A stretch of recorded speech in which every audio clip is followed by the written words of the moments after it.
Subscribe कर दो हमारा यूट्यूब चैनल जीपी एडवाइस और दबा दो इस बेल आइकन को लेटेस्ट नोटिफिकेशन सबसे पहले पाने के लिए।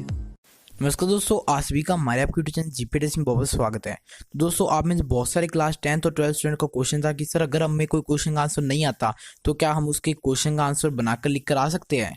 और बहुत सारे स्टूडेंट का ये भी क्वेश्चन था कि सर हम बोर्ड एग्जाम के अंदर अपने खुद के आंसर बना के लिख कर आ सकते हैं या नहीं।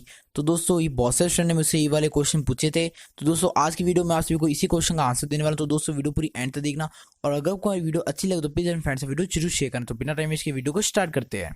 तो गाइस, बोर्ड एग्जाम के अंदर आप खुद के आंसर बना के लिख कर आ सकते हो अगर आपको आंसर नहीं आ रहा। और बाई चांस अगर आप सारे पेपर के अंदर खुद के आंसर लिखना चाहते हो तो भी उससे कोई प्रॉब्लम नहीं है।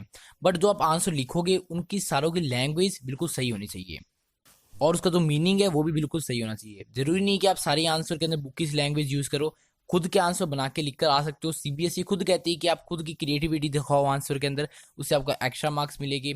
तो गाइस, जब आप में बहुत सारे स्टूडेंट के मन में क्वेश्चन आ रहा होगा कि मेरी इंग्लिश वीक है तो मैं बना के क्वेश्चन के आंसर लिख कर आऊंगा तो उससे कोई प्रॉब्लम तो नहीं होगी। तो गाइस देखो, जरूरी नहीं कि आप बिल्कुल हाई फाई इंग्लिश का यूज करो। आप सिंपल इंग्लिश के अंदर भी अगर अपने आंसर बना के लिख कर आते हो तो उससे कोई भी प्रॉब्लम नहीं होगी। बस आंसर का जो मेन मीनिंग है वो सही से समझ आना चाहिए। बाकी आप कैसी भी इंग्लिश लिख कर आओ उससे कोई भी प्रॉब्लम नहीं होगी। बस आपका जो मीनिंग है वो सही से समझ आना चाहिए। और गाइस, बोर्ड एग्जाम के अंदर कोई भी एग्जामिनर पूरे आंसर रीड नहीं करता, वो सिर्फ ऊपर की 2 से 3 लाइन चेक करता है और अगर उसको मीनिंग सही लगता है उसी के बेस पे वो आपको मार्क्स दे देता है।